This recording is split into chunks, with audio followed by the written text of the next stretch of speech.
the name of our podcast, the Culture Book Club. Culture Books Podcast. Okay. Okay, good. Here you go. Just give me a sec. Hi, folks. Welcome to the Culture... Okay, we're going to get it. Hi, folks. Welcome to the Culture Books Podcast. My name's Sheridan, and I'm joined by... Hello, I'm John. We're on episode 19, and it is the 26th of April, 2024.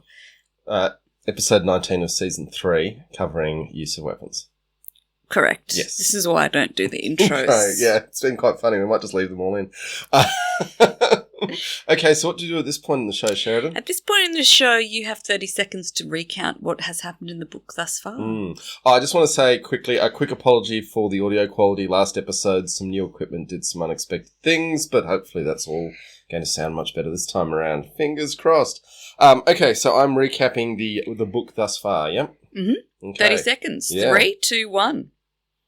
Okay, so Sheridan Zakalwe is a intergalactic man of mystery. Well, maybe a galactic man of mystery. And we're following two timelines, one going back into his dark past and the other one into the future as he tries to avert a war in a sector of the galaxy, all the while working for the Culture, a giant galactic empire of artificial intelligence minds that like to keep lots of humans as pets. And we are done in 3, 2, 1... Okay, now, this is going to be hilarious because this is an unbelievably complex chapter. I could do it in one line, but I will try to expand it. So the summary I'm going to put on this episode is Zakalwe goes on a drug trip. Was that going to be the line you were going to use? Something along those lines, yes. Right, okay. Anyway, let's go for a slightly more expansive version before we get stuck into the chapter. Your time starts in 3, 2, 1... Zakalwe finds himself in a group of nomads, that they're sort of some sort of matriarch society, and he goes on a drug trip. In the drug trip, it's very unclear if he's in a nice tent or an awful tent, but the chairs are referenced a lot, and the chair maker is referenced a lot. Mm-hmm. He seems to see Smar. I don't think Smar's in the chapter, but she's there, and that's probably it. Seems to end with him realising everything's a lie. Interesting. Okay, we'll get to more of that. I think he is remembering Smar. Possibly, yeah. Yeah. There's a lot of, as with any drug trip, there's a lot of memory mixed with fantasy. Or hallucination and memory. And he expressly says the drug enables him to visit the past and moments that have happened. Yeah, but whenever you say visiting, just as a hallucination. Yes, correct. He's not physically hurtling through the galaxy. No, we'd assume not. Okay. I felt like this was a very early, for the time it was written, reference to ayahuasca. Yeah, but don't forget people were doing this kind of ayahuasca kind of stuff in there. Yeah, but it was less well known about in the 1980s. But the use of hallucinogens as a practice. Very 70s thing. Yeah. Yes, and to be fair, it doesn't have the vomiting and the explosive diarrhea that ayahuasca use has, so that's something. It just seems to have the sweat. It does have the sweat. I felt there was a bit of inspiration in this chapter from Martin Sheen's heart attack scene in Apocalypse Now. You know, at the start of Apocalypse Now, where he's drying out in a hotel room in Hanoi? Yeah. Sorry, Saigon. Gee, boy, you really got that wrong. Okay, so there's a lot of references in this chapter to duality, which we covered in the last flashback chapter as well. You know, when the story about the young man having sex with a young lady he'd met in the forest, and through one eye she's beautiful, and through the other eye she's a disintegrating corpse. True. Okay. So this has got a lot more of that concept of two things being super existing at the same time, which is coming out of quantum mechanics. But, well, it's existed in philosophy forever, and science is actually catching up with it through quantum mechanics. But, yeah. So do you think the tent's nice, or do you think the tent's crap? I think the tent is nice, and I say that because in the end, the young woman does become an important matriarch. They could still have crappy tents. They could, but every time it says lies and goes to a more negative meaning, one of the big ones was that the nomadic people were all going to die out, and this was the end for them. And then it said that wasn't the actual reality.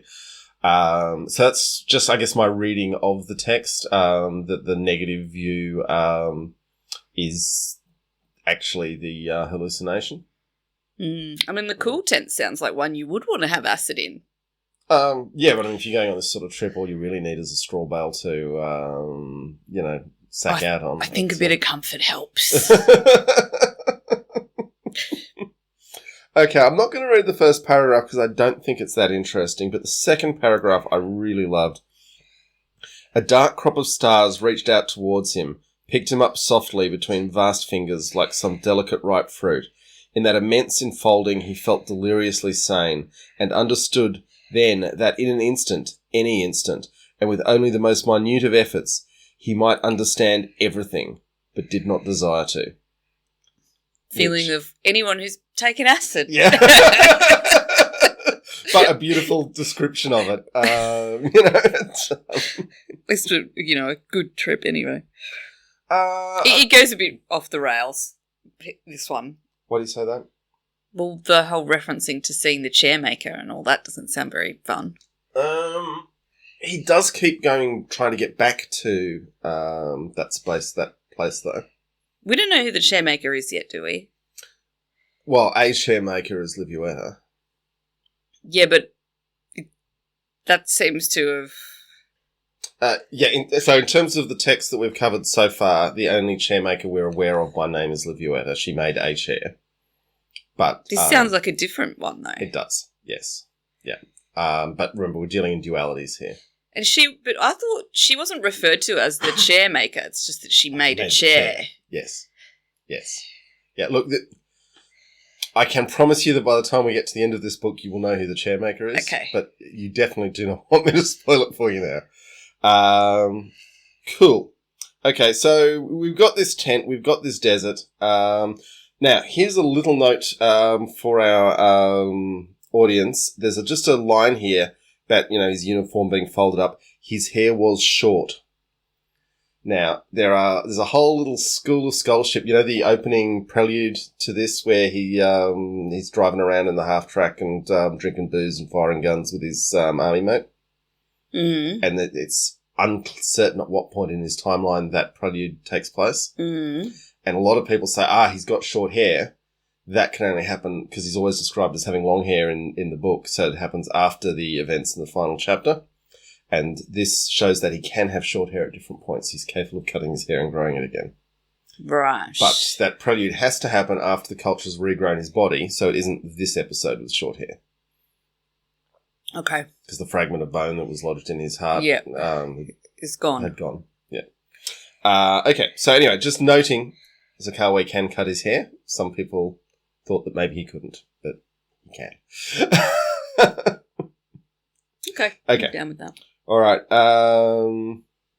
Was there anything particular you liked about the description inside? I mean, it just felt like a standard Western fantasy of a Bedouin tent, really. Yeah. I mean, reasonably well-informed fantasy, but yeah. And then you get the ornate description that just lies. The tent was bare, and he sat on a stack stuffed with straw, which, if you're on a big trip, I wouldn't think would actually be that bad. It'd be horrible. You'd have bits of grass sticking into you. What did you think about the girl? What do you mean, what do I think about her? I guess exactly what you said. That would be my question. Well, I mean, I don't feel like I'm going to see her again. Well, you're not going to see very many of these characters. Yeah. Right? She seems like she's a bit frustrated being there, obviously. Yeah, I think that's fair. Okay, here's another question. What did you think of the matriarchal society depicted here? Well, they don't really depict a lot of the society. Sure. They just say it's a matriarchal society.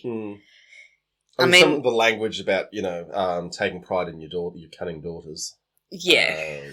That's a... I'm not actually sure it's definitely a matriarchal society, though. It's just that they have matriarchs who wield power. Yes, that is normally how one defines a matriarchal society. But they could be on equal footing as men. So it doesn't. I'm not certain it's a society where women dominate. My sense of this was that the women are the decision makers. But you don't even know who picks her to go in there. Or the other women. You don't know that, though. No, it's implied. Yeah, the way the women can make or break the young men with their drug trips that are required rite of passage is that's a fair bit of power. Well, yeah, but you just don't know. Mm-hmm. Nice bit of description here. The tent was just big enough for the girl to stand up in. It was pitched at a crossroads in the desert, where two tracks crossed the sea of sand. It would have been a town or even a city long since, but the nearest water was 3 days' ride away. The tent had been here for 4 days, and might be here another 2 or 3, depending on how long the man stayed in the dreamleaf sleep. She took up a pitcher from a small tray and filled a cup with water. She went over to the man and put the cup to his lips, holding one hand under his chin as she carefully tipped the cup. It's a rather intimate little moment, isn't it? Yes. She's looking after him. Yeah. Yeah. And then all the description of him sort of, the way he's turning very slowly with his body while he goes trips through the out. trip. Yeah. Now, there is then some talk about taking the chosen across the desert. Now, in an earlier chapter, there was a reference where he said something about that time I took the chosen across the desert. I was going to ask you about that, actually. Yeah, so it has already been foreshadowed in the continuity. It might even have been one of the bits where he's shouting at Smar about all the horrible things that's happened to him in his service for the culture. Anyway. Yeah. And, I mean, The Chosen is kind of interesting in that it feels like a reverberation of earlier young aristocrats we've met in this book. They're all stupid and horrible. And Zakalwe doesn't really understand why the culture wants him to help them, and it often turns out that the culture just wants them to stay stupid and horrible so they can be overthrown more thoroughly later. Do you think these people are stupid and horrible? No, The Chosen is, but The Chosen is from the city. He's not one of these Bedouins. Oh, right, yes, yeah, okay, yeah. Yeah. Sorry, I got confused who you're talking about. Who do you think I was talking about? I thought you were talking about them. Don't worry. Okay, all right. Well, we'll keep moving on. There's an interesting bit of perspective here where it's with her interior view. She hoped this was, as he seemed to be, an exceptional man and not an ordinary one. For that would imply their nomad kind was not the uniquely strong race they believed they were. Yeah, I thought that was good too. Yeah. So clearly they've given this drug, well, I mean, they say they have to just randos, and it, completely messes them up. Yeah, so, I mean, Zakalwe wouldn't have chosen to do this if this drug didn't have a galactic reputation for being an intense trip. And it says that he chose to take a normal-sized dose, not a child size. Yeah. I don't know why they're giving this thing to kids, but anyway. Well, it was more that he was offered a tourist version, and he was like, no, I'll have the what the locals take. Yeah. Yeah. Which, that is normally a foolhardy way to death. But as we've noted before, Zakalwe is an extraordinary man.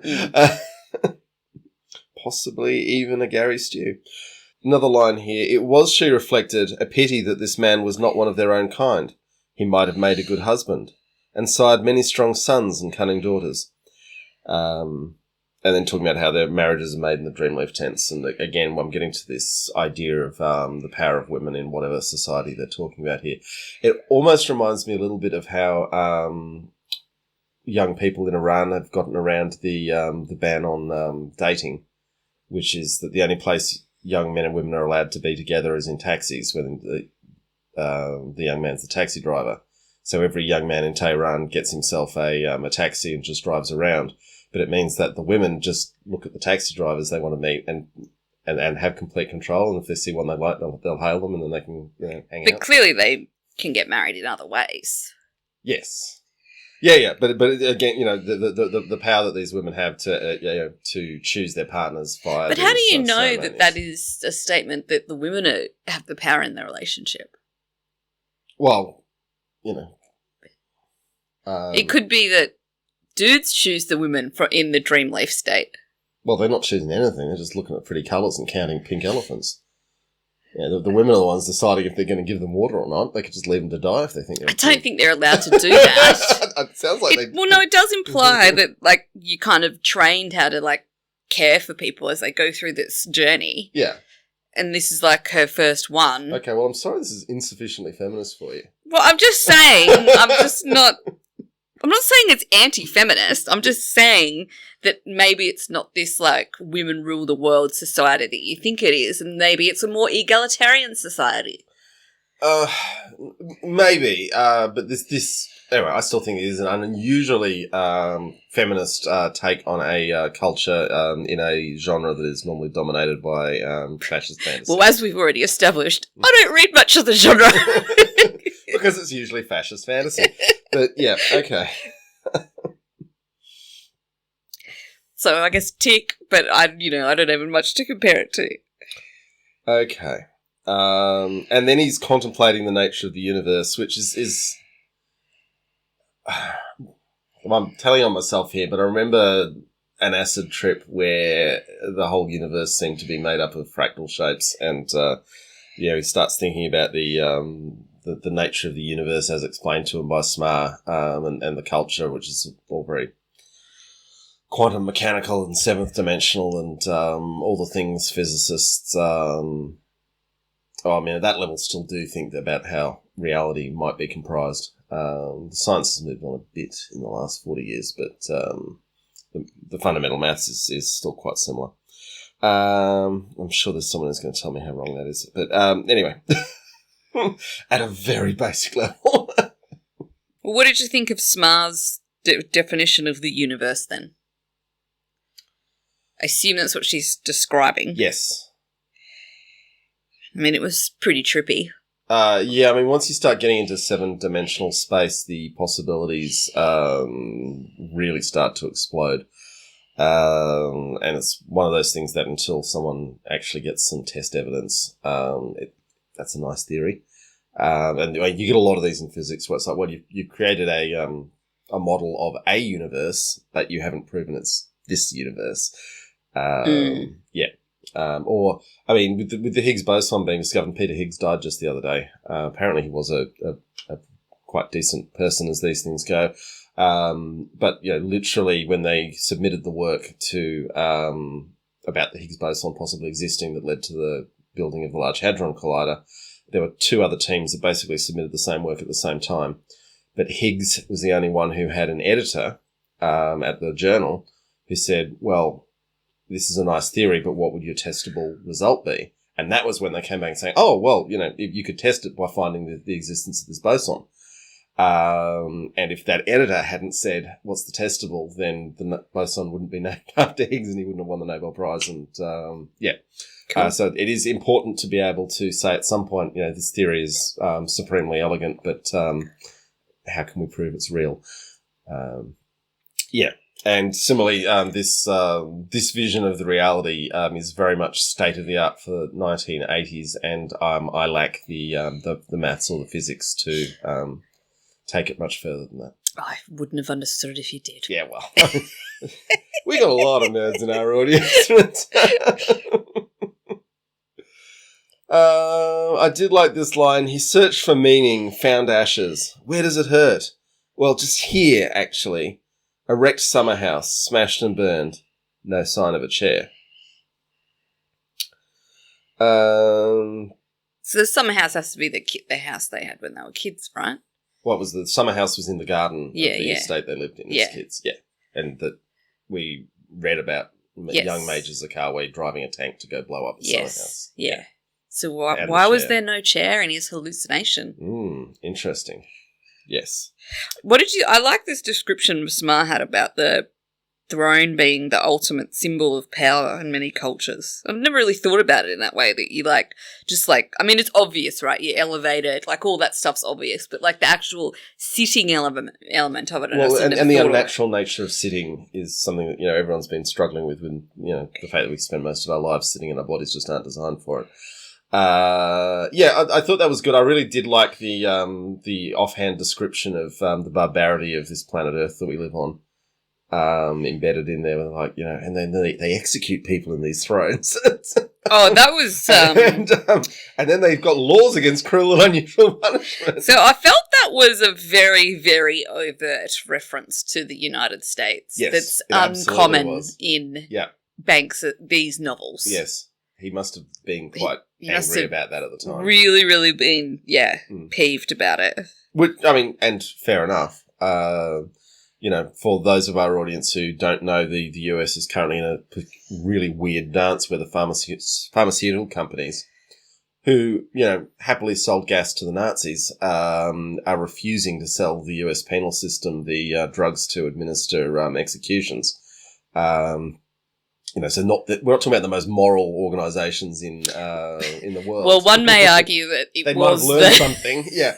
But I'm still saying, you know, they're normally happy to sell things to anyone because they like making money. And when the pharmaceutical companies are saying this is completely immoral and we won't be involved, then scrounging around for veterinary drugs is, you know, maybe you've already gone on the wrong path. Let's not give them too much credit because probably what they've done is gone, that damage to our brand reputation is costing us more than the value of selling those drugs. So I'm not sure it's... But that does still imply there's significant moral sanction against the American execution system. I think it's probably more economic sanction. Well, the economics is driven by the reputational risk comes from people being like, this is disgusting, we don't want to... but, you know, they weren't really quite willing to do that during, like, the opioid crisis because they were making crap tons of money. Yeah, but I mean... And still are. That gets to a complicated one if they kept lying to themselves about they were doing good. Everyone selling an opiate thought they were doing something But they're good. still doing it. Yeah, I know. And let's face it, those opiates are awesome. Yeah. Not if you're addicted to them and can't get them. Mm. Yeah. No, I thought that was an interesting sort of moment in the book. I do just want to go back a step because the stuff there about breathing and keeping breathing and Zakalwe wondering what alterations the culture had made to him to make sure his body would keep breathing even if he was taking drugs that would stop him breathing. Anyway, I just thought that was a bit... There's a lot of discussion in this in Zakalwe's mind about the culture and their drug lands, which he obviously doesn't have. Yeah. I thought there was a reference earlier in the book that he chose not to get them when they gave him his new body. Yep. But I mean, this is just like a normal kind of like what goes on in your head when you've taken drugs, right? Like you think about drugs a lot, yeah. Well, no, not that, but like you think about weird things, like, oh my god, am I going to die? Maybe they've given me a thing to do. Yeah, or am I still breathing? Oh, yeah, woo, yeah, I am. Or you know, I have stopped breathing. I better crank one out. Yeah. Yeah. So, do you want to talk about the chairmaker reference? Which one? Well, the big one. Go on, read it out then. He was thrown out again and had to circle the planet once more, and as he did so, saw the chair, and saw the chairmaker, not the one he'd thought of before, the other chairmaker, the real one, and the one that he had to keep returning to through all his memories in all his ghastly glory. So when it said, I hadn't picked it up in his or when we were speaking before, but when it says he, not the one he thought of before. Yep. So that was the reference to Livueta. Possibly, yep. So there is another chairmaker. Correct. Yeah. Okay, cool. I just had forgotten that when we were chatting before. Yep. Yep. And, you know, I mean, pretty much every time he's in a state of altered consciousness, he starts thinking about the ship Stabarunde and the chairmaker. And then it says, but some things were too much. Some things were too much to bear. So, like, who is this chairmaker? Because, like, we haven't been introduced to them. You have been introduced to them. But you don't know it yet. And this is where the book's going. And this is, in fact, the whole reason why the book has this unbelievably Baroque structure. But I just can't believe anyone's that bad. What's wrong with making chairs, Sheridan? But they've clearly done something to mess him up. Big time. Big time.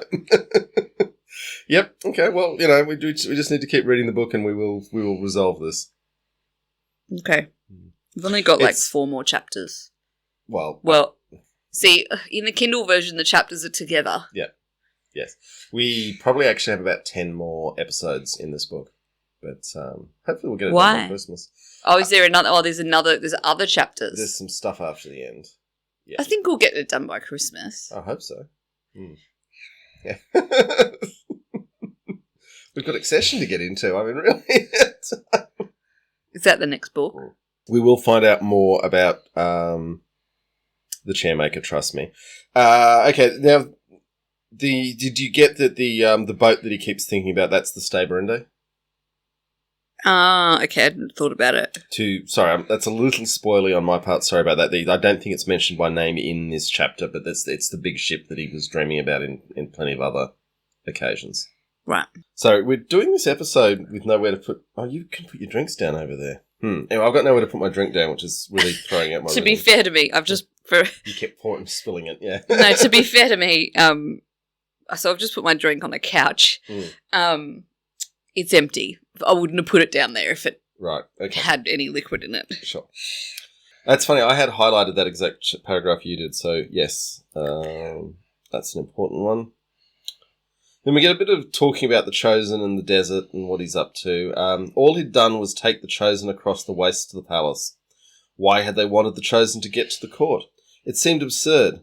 The culture did not believe in any such supernatural, superstitious nonsense. But the culture required him to make sure the Chosen got to the court, despite all sorts of nastiness getting in his way. I mean, that does seem a little naive on Zakalwe's part, because it's not whether the culture believes in the superstition, it's whether the people that the culture is trying to influence believe in superstition, and then they will use that superstition. Yes. I mean, fundamentally, all of these books are about the fact the culture is trying to manipulate people, and that's why it needs people to work for it to help them manipulate people. It's a people business. It is a people business. You're correct about that, yes. And then there's this line, believe, though they scorn belief. Do, act, though they were wary of action. He was their whipper boy, he realised, a borrowed hero. They thought little enough of heroes for this to be a boost to one's own self-belief. Come with us, do these things that you would like to do anyway, except more so, and we will give you what you would never really have anywhere or any time else, real proof that you are doing the right thing, that not only are you having immense fun, it is also for the common good, so enjoy. And he did, and he enjoyed, though he was not always sure it was for the right reasons, but that did not matter to them. So this is another discussion of him, why he works for the culture, what he gets out of it. He's just trying to escape himself, right? Okay, what do you think he's escaping? The Chairmaker. Right. Okay. But, he's always trying to, do all these, increasingly more extreme things. Yes. So, he's trying to get away from something in his own head. Yeah. Although he has said he doesn't want a soldier anymore. Yes. But do you reckon that's really true? Well, let's see where the other timeline takes us. Yeah. But I think it's legit that he doesn't want to soldier anymore. He's had enough of marching around in the mud. And I did like the way the tent has this duality of being white on the outside and black on the inside, and then when the seasons change over, they turn the tent inside out. Well, that's just climate control, isn't it? Yeah. Yeah, it is, but it's part of this duality of there's one way of looking at the world and there's another, you see out of the other eye and you see something very different. It's still the same world, it's still the same tent. In our cover image for this episode, we ended up with a black tent. What do you do? Yeah. It's one of the funny things, the limitation of the AI, in that it just couldn't understand the idea of a crossroad that wasn't an asphalt road, which wouldn't have worked at all. So, and if you start trying to get specific with the AI, then it fixates. If you say a camel track, you just end up with camels everywhere. You don't just get a... Can you say camel track without camels? No, it will not do that. It'll just give you more camels. You've used the word camel twice since that. Does it do Boolean search? You can go minus camels? Some of them do let you do that if you get really good at it, but generally no. Yeah. I mean, it'd be really nice if you could actually use Boolean logic to be very specific about what you want. Yeah. Google has taken humanity away from the dream of Boolean logic. Right, moving on, there's another line here. The culture would take him away from here and put him down somewhere else, and this adventure would collapse with the rest into meaninglessness, and nothing very much would be left, as he went on to do roughly the same thing somewhere else. And you notice the adventure would collapse. This is kind of using the language of quantum mechanics. That is not something I did pick up on, no. Okay. Surprising, given I'm not into fiction or science fiction or science. Then we get another description of the chairmaker. The chairmaker was not the person who made the chair, he thought, immediately lucid.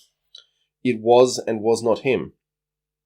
There are no gods, we are told, so I must make my own salvation. He's not the chairmaker, is he? Don't tell me. Right, okay. I mean, it's interesting. It's a standalone sentence. You know, it's full stop then. It was and was not him. And that could mean that he's just talking about the chairmaker being the him, or it could be Zakalwe is the him. But that's vague. All right, I'm just going to read the very last paragraph of the chapter, and then we'll talk a little bit about what we've gone through. It was a long time later he found out he'd only taken the chosen to the palace because the brat was to be the last of the line. Not merely stupid, but also impotent. The chosen fathered no strong sons and no cunning daughters, as the culture had known all along. And the fractious desert tribe swept in a decade later, led by a matriarch, who had guided most of the warriors under her command through the Dreamleaf time, and had seen one stronger and stranger than all of them suffer its effects and come through unscathed and still unfulfilled, and known through that very experience that there was more to their desert existence than being guessed at by the myths and elders of her nomad tribe. This is one of the happiest endings I think I've ever seen in Ian M. Banks' anything. Do you think? Well, the girl in the tent turns, it's full of doubt about whether people are going to wither and die and disappear. And instead, she's inspired by her time with Zakalwe to lead the tribes out of the desert and conquer all before them. Yeah, I guess that's true. It's like Dune if it had been a chick. But, I mean, they're still just doing what the culture is allowing them to do, right? Well, the culture is manipulating it towards this outcome, yes. Yeah. So it's not that happy. Well, except that the culture generally wants good things for people. Yes, but people lack any freedom of choice under the culture. Do they? Well, yeah, because the culture's just manipulating it all. But the culture's endpoint is a place where people have unlimited choice. But that's not necessarily good. Isn't it? We've learnt that under capitalism. Or one would argue it's the limitations on our choices that capital creates that is the problem. But we can choose whatever kind of cereal we want, all these kinds of choices. Yeah, one would argue those are empty choices. Yes. And not so...